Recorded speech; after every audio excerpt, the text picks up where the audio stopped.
not now. Na hiyo sasa ikifika hiyo, ile group itakuwa kwa chama chetu, hiyo ndio group tutasonga naye. Hiyo kwa sababu sasa ni kutafuta kura ya urais. Na ujue kama rais achaguliwi, kuna deputy atachaguliwa hapo. So hiyo itakuwa siasa, but that will be at the tail end. We cannot mix those issues now with the development of our county. Rais mwenyewe umeona wakati wameshindana na mpinzani wake, ule mzee wetu, former prime minister. Very bitter election. But after that,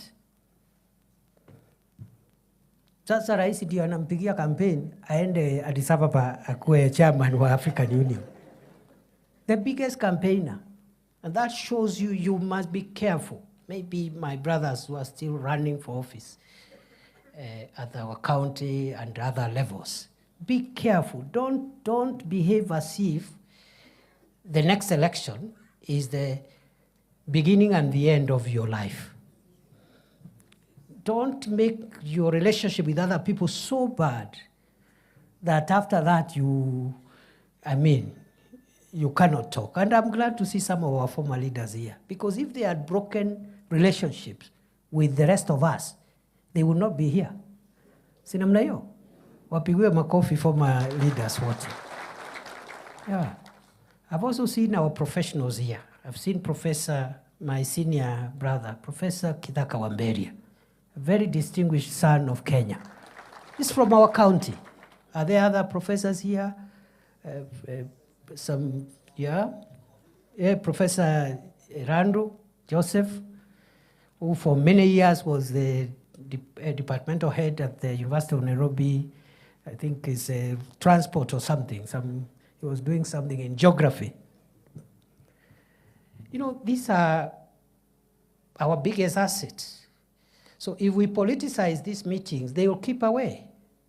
Because their business is not in deciding who is the MCA, who is whatever, but they have a lot of ideas they can give us to help us benefit as Tharaka Nithi County, as the rest of Kenya benefits from this administration which we voted for. So that is the beauty. This meeting, therefore, is not a political meeting. So if you have come with your supporters, because wambie, today is not the day. Na mukifanya hiyo mambo hapa, tutajiharibia. Na wewe utajiharibia. But tomorrow, when you're doing your campaign, uko nyumbani, you're free to compete. So that's why I call this meeting. I call this meeting because we made very serious commitments. We need to track where we are. And therefore, it is my intention that every year we will convene for purposes of accountability. That at the end of every year, the pressure I want you people now and the rest of Kenya to put on me as Deputy President is to ask me after 1 year, on behalf of President Ruto, can you tell us what his administration has done on roads, energy, water, electricity, all these things, isn't it? Where the president can join us, fine. But as his principal assistant, that's the way I understand my work.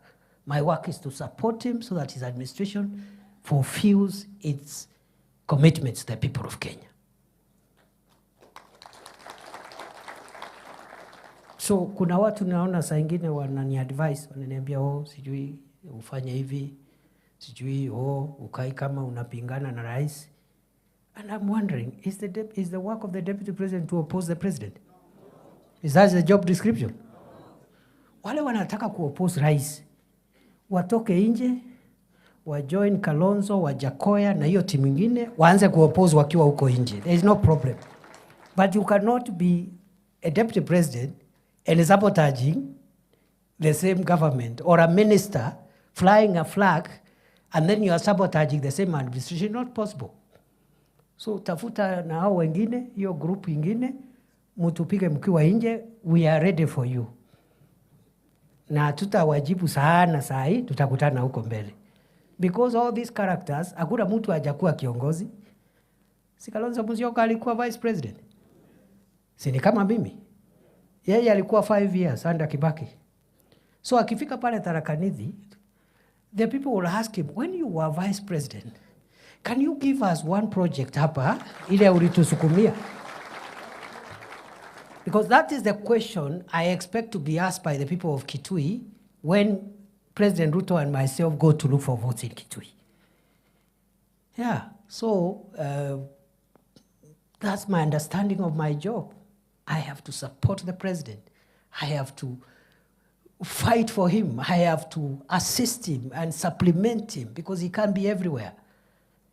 Na hii kazi kama hii routine work like this, that is the work of the principal assistant of the president, so that we retain the work of the president to be general vision carrying, the carrying of the national vision and performing high-level presidential events. For example, some of the things we want to unlock in our county. When the roads are unlocked and they are complete, now he comes as president to commission complete projects.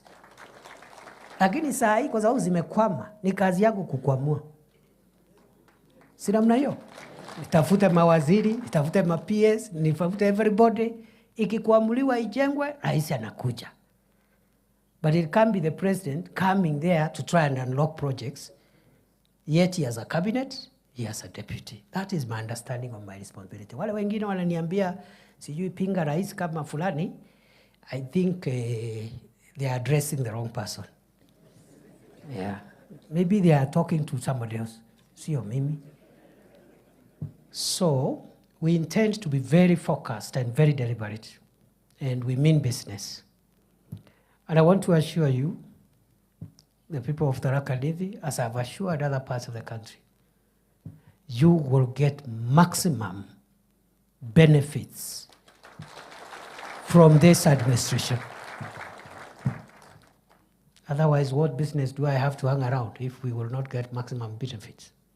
So we'll do our best.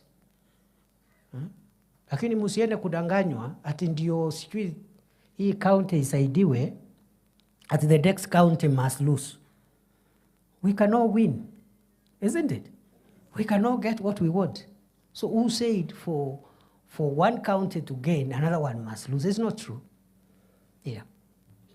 Because we have a country to keep.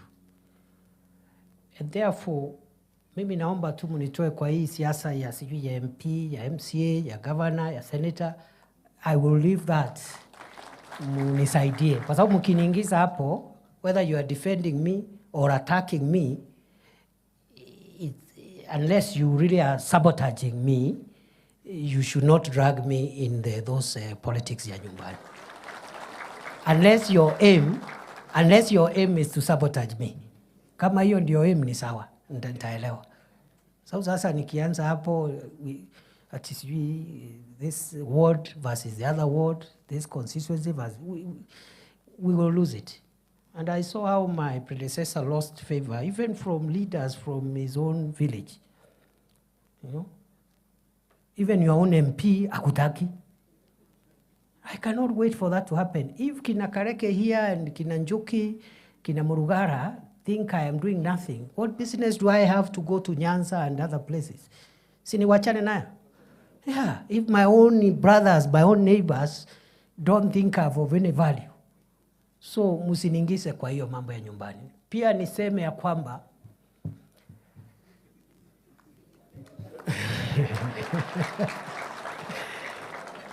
and I mean business. Because you are all my people, you are all my brothers and sisters.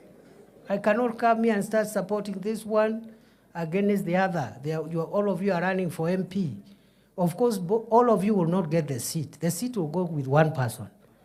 Sindio? So the pressure you should put on me, na sio kwa magazeti, sio kwa mitandao, look for ways. Look for ways. Si muko hapa leo? I have not called you. Nilikupigia simu? Si uko hapa? So there are ways of getting me, if you want. So, hii mambo ya sijui chukua simu, sijui nini, tuache hiyo. Kwa sababu saa hii sina hata simu where I am. And many people are calling. And from here I'll go to the next event. But you'll find me, and the pressure I want from you is pressure. How do we push our road network? How do we push our electricity? How do we push our water? How do we push our, county aggregation and industrial park, which has not started, and we need to unlock that as well. That is the pressure I want from you, because if we push the development agenda, the government will look good, our people will also benefit. Si namna hiyo? Lakini msiende kuniambia kwa ati unachukua TikTok, unaenda kusema, sijui tunaambia naibu wa rais, sijui nini. Sasa, so unless you're part of my opponents, if you are part of my opponents, it's okay. There is no problem. Tutakuja sasa kupiga campaign, nikijua you are on the other side. Yeah. Alafu wengine, you have a problem with the next person. Uko na problem na MCA, uko na problem na governor, senator. You take advantage ya hiyo shida uko nayo, then you drag me there. I'm defending the DP. I don't need defense.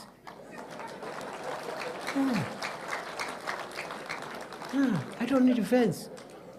If the people of Tharaka Nithi think I add no value to their equation of development, I have no business to come there ati mimi ndio hapo Chuka, Marimanti, Chogoria, ati kubembeleza watu. Please, let me look for defense huko mbali. We will find a way. Sindio? So you take advantage because you are fighting with the next person. Anza kusema mimi na defend naibu wa rais. My friend, this thing is so huge. That person you are attacking, we need every energy aligned in the same direction. Yeah. Wewe unajigamba you are defending the deputy president. If this work is left to you alone, you will not take it anywhere. Kazi ya kusongesha Kenya mbele. Ndio unaona watu wengi wamejaribu, imeshindikana. Kalonzo amejaribu miaka 50, imeshindikana. Sasa amezama. Sank. Hata ule rafiki yetu mzee mwingine, he was in town. Na hakuwa mtu ya mchezo. Lakini sasa tunashukuru Mungu amesikizana na rais, anaenda kuwa kiongozi wa Afrika. Yeah. Hii kitu sio rais ya Kenya. Kama unashindwa na hiyo yako kidogo hapo ya MCA, alafu unataka kudrag ya Kenya, kuipeleka hapo.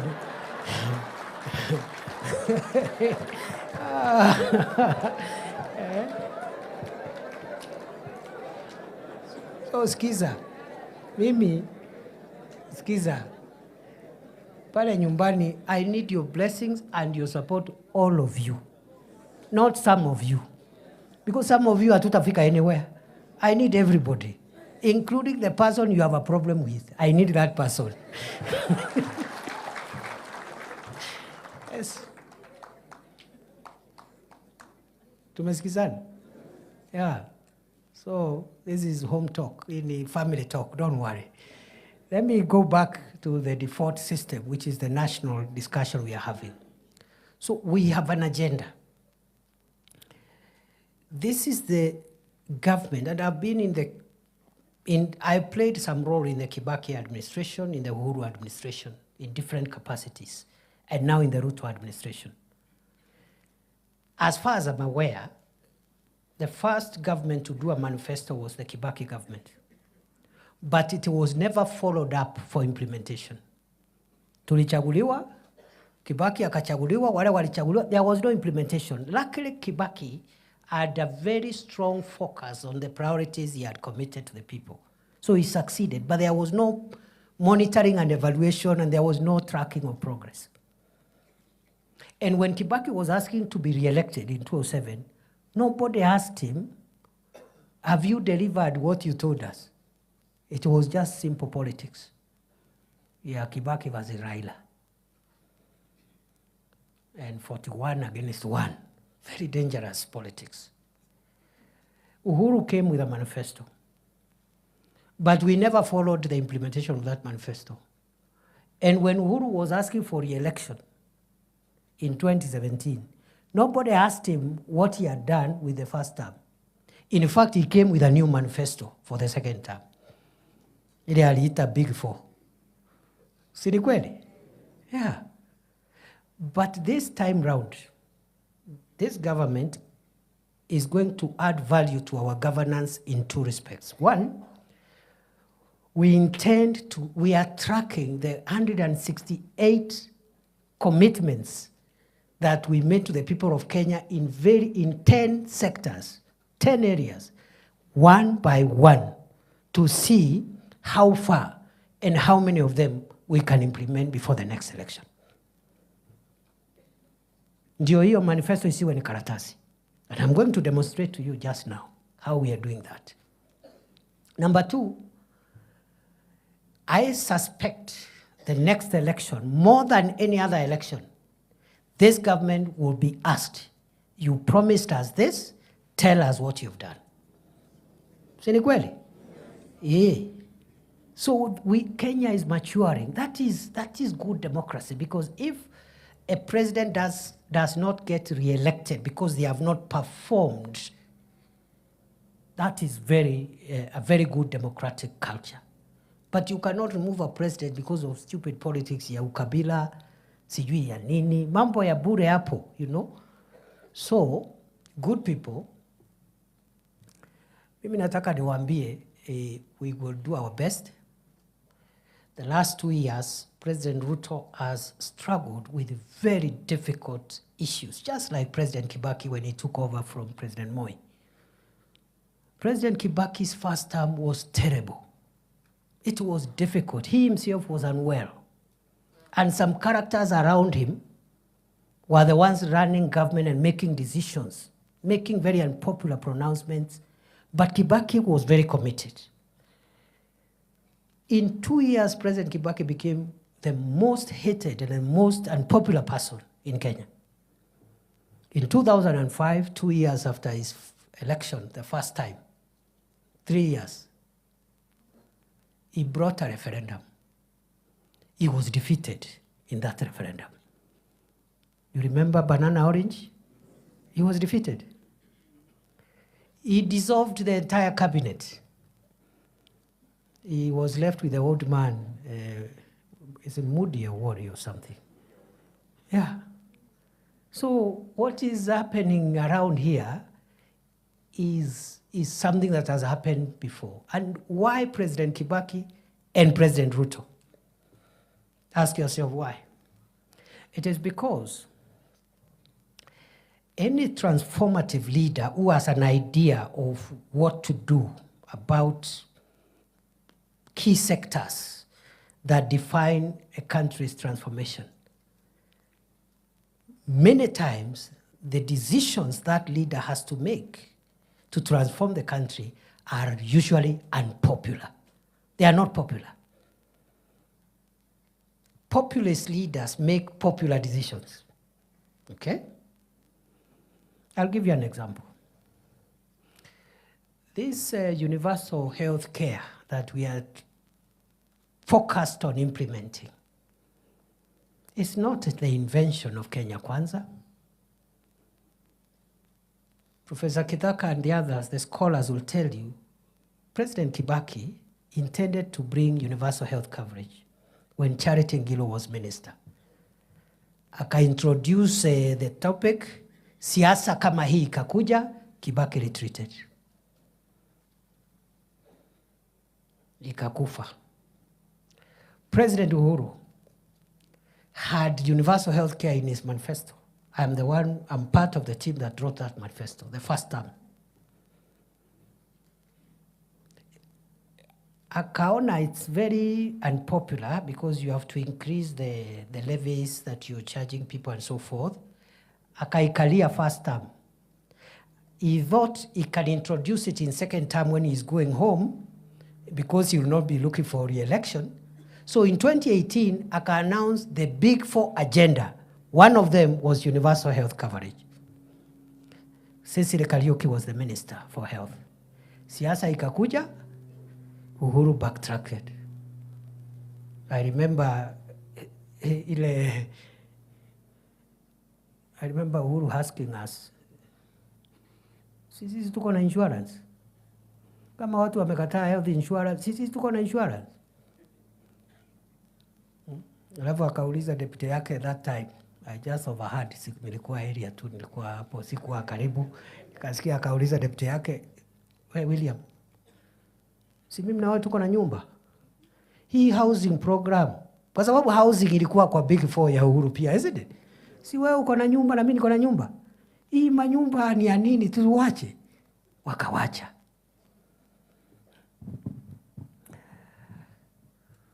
Brothers and sisters,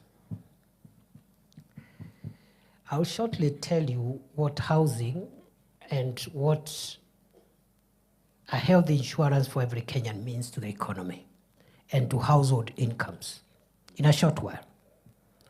But before I do that, I want to say for the last 2 years, President Ruto has struggled with what we call macroeconomic stability.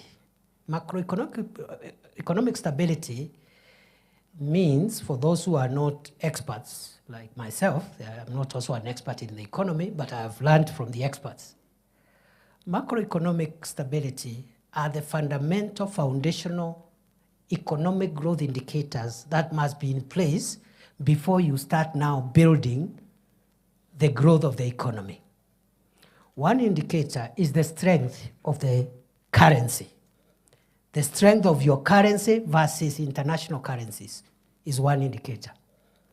Another one is something called interest rates. The rate at which people borrow money, those who are doing biashara, nini, interest rates. And are businesses having access to affordable credit at moderate interest rates? The third indicator is called inflation. How fast do the price of goods keep on rising? The fourth indicator is called the price of fuel, because fuel, it defines so many things. It defines the cost of power, it defines the cost of transport, it defines the cost of production, industrialization, and what have you. So the price of fuel, interest rates, inflation, strength of the currency, and of course the country's liquidity, its ability to manage its liquidity. The debt situation, is the debt sustainable? Those are 5 macroeconomic indicators. By the time President Ruto took power, took the leadership of the country, Kenya was on the verge of insolvency. Many people think, watu wengi wanafikiria wakati tunasema nchi ilikuwa mahali pabaya, wanafikiria tunajaribu kupiga Rais Uhuru Kenyatta. The country was not in that shape because of President Uhuru. It was because of global situation. The main one being the total shutdown of the economy for nearly 1.5 years because of COVID-19. Nobody in Kenya left their home for more than a year. Curfew, you can't go anywhere. There is no business running. So you can imagine shutting down the economy even for a day is costly. Ask me, I am the immediate Minister for Interior. When riots used to happen and the economy of Nairobi is shut for one day, the economic cost is so huge, is in billions. So you can imagine the entire country shutting down for 1.5 years. That is what caused all the problems we found when we took over. The dollar was very strong against the shilling. President Ruto in the last 2 years has worked on the interventions and policy decisions that have made the dollar stable. It was at 165, 167. For more than 1 year now, it's operating between 127 and 130. And there's every likelihood it will go down. People will ask you, sasa, mimi mtu ya nyombu metengero kana atunga, ya? Kana mbumete chera, mambo ya dollar. How am I affected by the dollar? I will show you how you are affected by the dollar if you are from Shera or Gatonga or Ngeru or anywhere else in the county.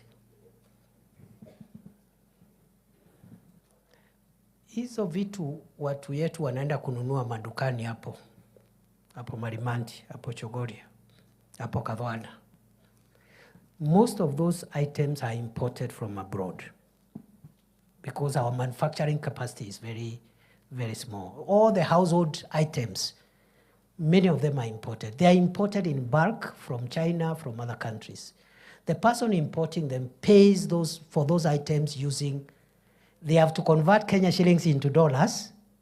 So if the shilling is weak, you need more shillings per dollar. And you use more money per container to bring one container. And when you go to sell in Chogoria, the price, if the shilling is weak, the price will be higher to the customer buying those things in the shops in Chogoria. If the shilling is strong, like it is now, you use less shillings to get $1. You will therefore use less money to bring one container of the merchandise. The value, the price of that item in the rural areas will be a bit moderate. That is the connection between a strong dollar and the person in Kondi and the person in Mudambe. So our shilling now is strong. It will become even stronger. Inflation was at 9.6%. Now it is oscillating between 2.7 and 3%. Interest rates, the central bank lending rates was, a year ago, was 15.8%. Today, it is 11.25%. It is going to drop the next time central bank meets in the monthly policy review meeting. Meaning, again, people will ask, what is the connection between interest rates and an ordinary person doing some juakali business in Chuka town, okay, in Chakariga, or even in Magutuni? Interest rates. This is it. That when interest rates are high, as they have been, banks don't lend businesses any money. They lend government because government is broke. The interest is very high, so they buy what we call government paper. They give government money to run the country. So businesses don't tax. If you try getting a loan, if you have a small business, Apple, the interest rate is so high to discourage you because there is already a market of 16, 17%, 15%, they can give credit to government. If the government rate, the central bank rating rate, now which is low, banks will be forced to give affordable credit to as many businesses as possible, including small businesses in our rural places. That is what happened in the Kibaki time. That's why many businesses grew in Kibaki time, because banks were literally hawking loans. Bank loans in the working places, forcing people, literally begging people to take loans.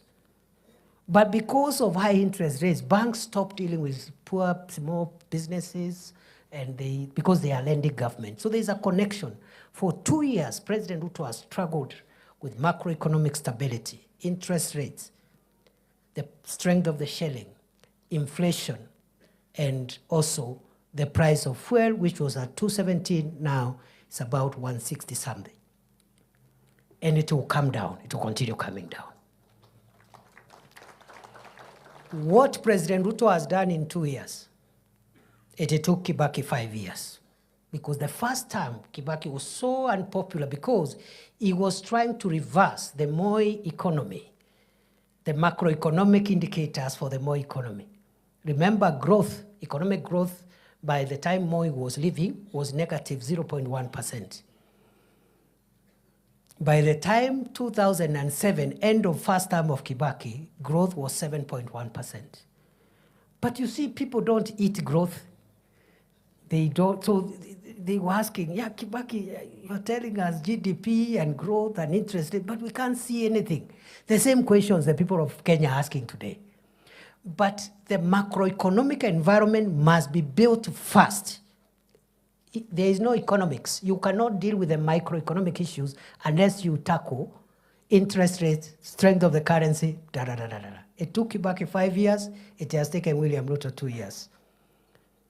And in these 2 years, 1 year, he had a very, very, very disruptive opposition from outside. The second year, he had a terrible opposition from inside his government. Yet, he has brought the kind of impact that I've told you at the macro level. Now, what remains now the next 2 years is to work on what is music to our ears. Household incomes, job creation, microeconomic transformation of real sectors where our people derive their livelihood from. The Pesa Mfukoni agenda. The problem is that we said we will do ABCD and bring Pesa Mfukoni in 5 years, because that is the constitutional term.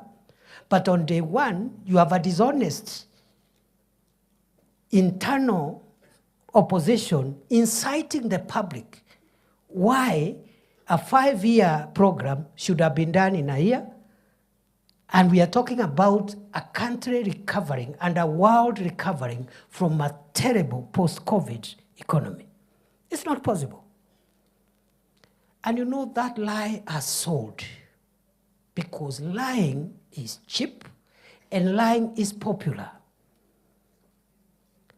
And lying doesn't require any sophistication. You don't have to be a leader to lie. Anybody can incite the public.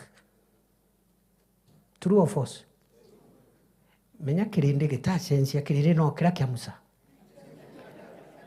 People don't hear things like wait or we are doing. They don't want. They want now. Where is the money in the pocket? So what some cheap leaders do, first they take advantage of the way human beings are wired to complain. You know, human beings are wired to complain, and we always want instant. That's how we are created. Hata watoto wanasema nataka mkate saa hii. Mtoto anasema I want bread now. Ukimwambia I have to send the house help to the kiosk, anasema now, mommy, now. I'm hungry now. So that's how human beings are wired. That's why the Israelites gave Moses a hard time in the desert, because they are being told there is a land of milk and honey, but they can't see it. They can only see the desert. They are seeing the environment around them there.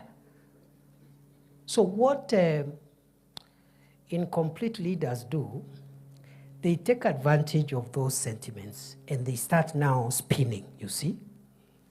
Nothing is happening. There is no nothing. Muliahidiwa, which is okay for somebody outside government. But we cannot do it ourselves. This team is the one that created this government. True or false? Tharaka Nithi vote for this government was one of the highest in Kenya, percentage-wise. Isn't it? So this is our government. This is our government, my friend. The people who never voted for this government are very few. Alafu, because of these challenges I've explained, mtu anakuja anawambia pana, tutoke kwa hii serikali, tuachane nayo, mwaka imeisha, mwaka mbili imeisha. But 5 years are not all over. Yeah? 5 years are not over. Even building a house, you have to dig downwards first before you start building upwards, isn't it? Ukitaka kuweka nyumba ya makaratasi, you don't need to dig down. You just put papers on top. But when the wind comes, it will just be blown off. So, leaders who are incomplete, they take advantage of those sentiments to incite the public. And the public loves incitement. It's the easiest job. Anybody can incite the public, even the most, sitaki kusema kitu hapo, lakini anybody can incite the public. Hey, chochea.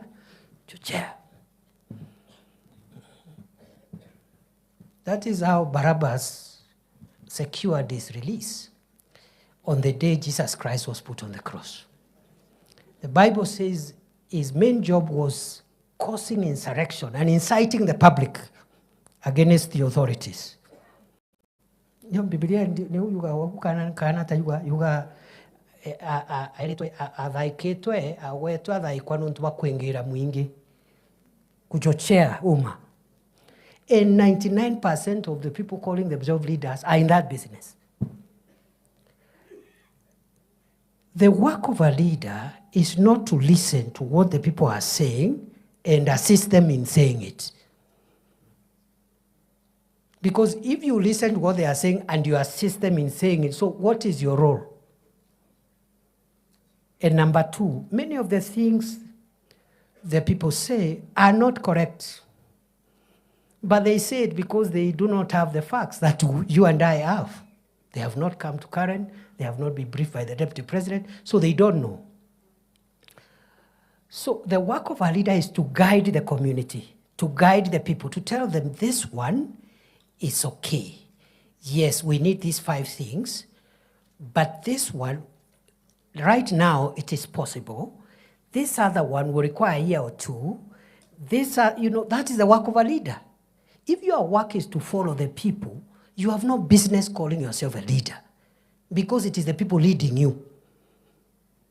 Isn't it? So who is leading the other? Yeah. So I expect you as opinion shapers, as leaders, to lead. And leading means you explain. You help people to see a picture they didn't have. You assist them because God has blessed you, you have some extra information, assist them to see things differently. But if people shout and say, we want this now, and it is not possible, then you go there and carry placards and start saying, yes, yes, yes, we want. You have no business calling yourself a leader. And that's why you see a good leader is not popular all the time. But a good leader is popular at the right time. I repeat, a good transformative leader is not popular all the time. I have told you how Kibaki was very unpopular in 2005, 2 years after he was elected almost unanimously. But by the time President Kibaki was leaving in 2010, 2011, many people in Kenya were saying, I wish Kibaki could get at that term. True or false? Those of us who use this road to central Kenya, that's when the dual carriageway, Thika superhighway, started being built in 2009, 7 years after Kibaki's election. Not in 2003. That's when people saw the superhighway. Yeah, 50 kilometers from Nairobi to Keno. Kibaki did that without speaking Kikuyu and without climbing on trees to explain and publicize his love for the people of Gema. In fact, I was a young man. I served briefly in his government. If you are from central Kenya and where we come from, and you try to speak to President Kibaki in your mother tongue, he will tell you off. He has no time for nonsense. Yet, he transformed Kenya, and he transformed even our rural economy without speaking Kikuyu and without pontificating how he loves the Gema people. True or false? President Uhuru, who also appeared, also came from our region generally, also did wonderful programs. And I've just given Thika Superhighway for Kibaki. Kibaki did many things across Kenya. But it doesn't mean if you do across Kenya, you'll not do where you come from. You can do at home and away. Yeah. Usidanganywa ati for you can only succeed if you do things where you come from and ignore everybody else. Because again, you'll not have a country. President Uhuru, for me, at the last 2 years of his administration, we had political differences with President Uhuru when he chased me away without giving me a reason. I even asked him to explain, because it's not so much about the job. I was not keen on the job. In fact, that break gave me a bit of time to reorganize my personal issues, which had gone haywire because of my, I'm such a passionate person. I get committed to public service. So some private issues ilikuwa imeharibika. Nilitengeneza wakati Uhuru alinifukuza. Sasa niko sawa. Nilitengeneza zile miaka 2 Uhuru alinifukuza, hapo ndio nilijipanga mambo yangu ya nyumbani hapo. Unaona fence imeanguka, unarekebisha fence because you are not available. Fence imeanguka when you are serving the public. So President Uhuru, I had problems with him, political problems, the last 2 years after he chased me away without giving me a reason. So I told President Uhuru, it is okay, I am going to leave because I see you have made a decision. But please, tell the people of Tharaka Nithi and their Meru people and the people of Kenya, tell them, what is this big sin that this son of Tharaka Nithi has done? Ndio wajue, nimeiba? Am I corrupt? Have I insubordinated? What have I done? So, hakunijibu, tukakosana kidogo. But to his credit,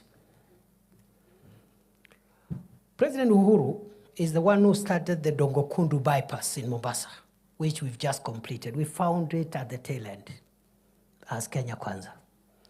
President Uhuru, for us locally now, okay, because you need examples away and local. For us, the highway Kibaki left in Keno, he took it to Marwa. Isn't it? Isn't it? Sio ni kusonga. Hata sisi, hata kama iendi the way we wanted, iende, but still our journey is shorter today. Mpaka pale Makutano. True or false?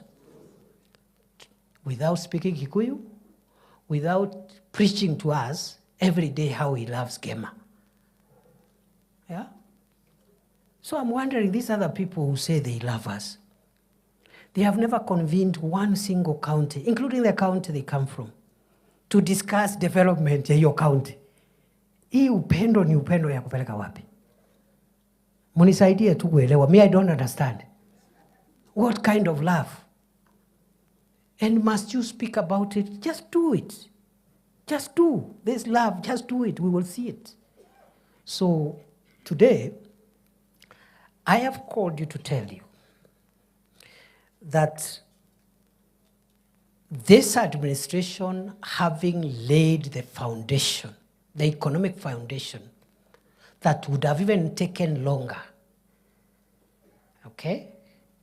Kwa sababu kama bei ya unga 2 kilos ni 250 na inaongezeka by 10 shillings every week, you have to put money in subsidizing production to have enough maize so that if you have enough maize, you don't import anything, the price of maize flour will come down. That is what President Ruto was doing for the last 2 years. That is what has made unga to come from 250 to 120, around there, 110. Wearing sufurias on the head could not have changed. And the people wearing sufurias on the head, they had their time. Some were vice president.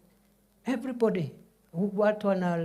Even some of the people I saw the other day, I don't know, saying things, they were also in government, they were ministers, water ministers, I don't know what. So, mimi nilikuwa interior minister Makambili, nilisukumana na 3 things. And I didn't know I would leave after 2 years. In fact, I thought best case scenario, I'll be there for 5 years. I thought so. Sikujua nitakaa 2 years. But there was a problem in the north, ile banditry. There was a place in Lamu here, the Boni Enclave, where we have many people, including immigrant communities, even from Tharaka Nithi. They are doing agriculture in Lamu there. Terrorists were butchering them every day. So there was terror, there was banditry, na mambo ya passport. And today, now that I'm no longer in interior, if somebody asked me what I did as interior minister, I may not have done 10 things, but I'll quote the 3 things that I achieved. Isn't it? So, kwa sababu wakati wa siasa itafika, wale tutashindana nao, including my brother who was here. He was deputy president for 2 years. 2 years, deputy president. He will tell us also, as deputy president, what he did for all the counties of Kenya, including Tharaka Nithi. Mimi nimesema annually, every year, I will be giving my account. So yeye atasema, wakati alikuwa deputy president, he pushed this road, he pushed this project, he pushed this dam for us. Then hapo tutashindana mambo ya maendeleo. So it's going to be very rough. Watu wasifikirie, it's going to be so rough, my friend. Very rough. It's not going to be easy. You cannot come to incite people at burials. Mtu amefiwa na loved one, unakuleta vijana hapo kupiga kelele. Sijui kwa wedding. Ama musician ametengeneza event, it's not even your event. Wewe unaundadia hapo, unakuja kuleta kisirani. And that habit is dangerous habit. Our area where I was born, this area, general area, central, we are not known for violence. Those behaviors were elsewhere. For the first time, and I'm speaking as the immediate interior minister, I was so downcast to see people burning each other's property in Karatina, in Embu, for the first time. People who know each other. Unajua ile duka ni ya fulani, supermarket ya nani, he has employed 20 children from here, unaenda unachoma. Dangerous politics, driven by poor leadership. And I have not said leaders should not listen. Listen and look for solutions. Not to listen and follow the crowd and incite them into anarchy, violence. Today, Kisumu, Kondele, used to be the most volatile political town and area in Kenya, where people were burning each other's property and you disrupt transport. Today, the headquarters is in Embu. Hapo Embu kuna kijana amekaa hapo, ati ni mjanja sana, ni maarufu sana, hapo anasanya vijana hapo ya kufunga barabara. Your own parents are passing by there going to hospital. We kiongozi aina gani? You can say the same things you want to say, but don't disrupt the economy. Don't shut down the economy. Don't inconvenience innocent people who have nothing to do with politics. So it's not going to be easy. Nimeona kuna watu wanajipiga kifua, sijui vile watasema, sijui vile watafanya. They have no landing ground. It will be so rough. It will be rough. Ala, sasa niulize. Ile siasa nilikuwa nafanya hili kidogo, nilikuwa senator ile. Sikuwa na chochote. Sikuwa na kiti ya serikali. Sikuwa kwa executive. I had to go and beg other people. Oh, nisaidie barabara. Oh, nisaidie. Now I don't have to beg. Yeah.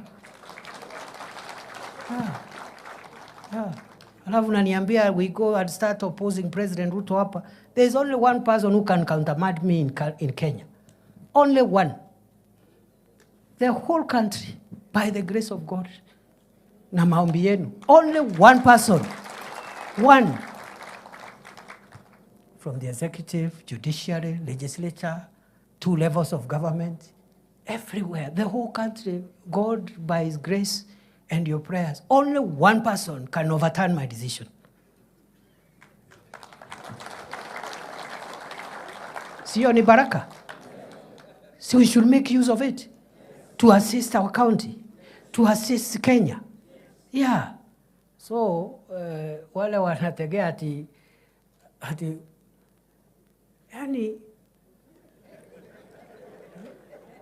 na sasa governor, my brother, bro, and these other brothers and sisters hapa, tukue serious, bro.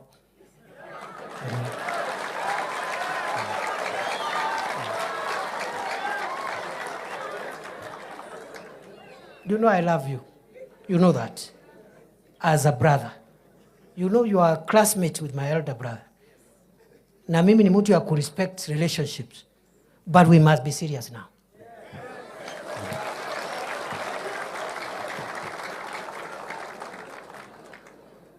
I met with my sister Cess, the governor of Embu, who is also my sister and somebody I love and somebody we've walked a long journey together, politically. Kawambia sasa wacha ni kuongeleshe my sister, not as the deputy president of Kenya. Wacha ni kuongelesha kama ndugu yako and your age mate. And you will do nothing about what I'm going to tell you. Amuliza Governor, how is it possible? You're the national chairman of UDA. You are a UDA governor and the national chairman of the ruling party.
Alafu mtuambie rais hawezi kuja Tharaka Nithi?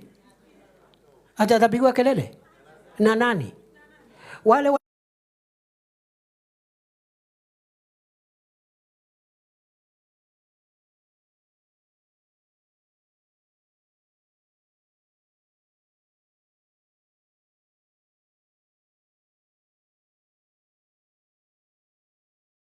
mezama? Ya, tusidanganyane. Ya. So muniambie kama tukimaliza kuna mambo tunataka ku-unblock hapa na pale, projects zingine zilikuwa zimekwama.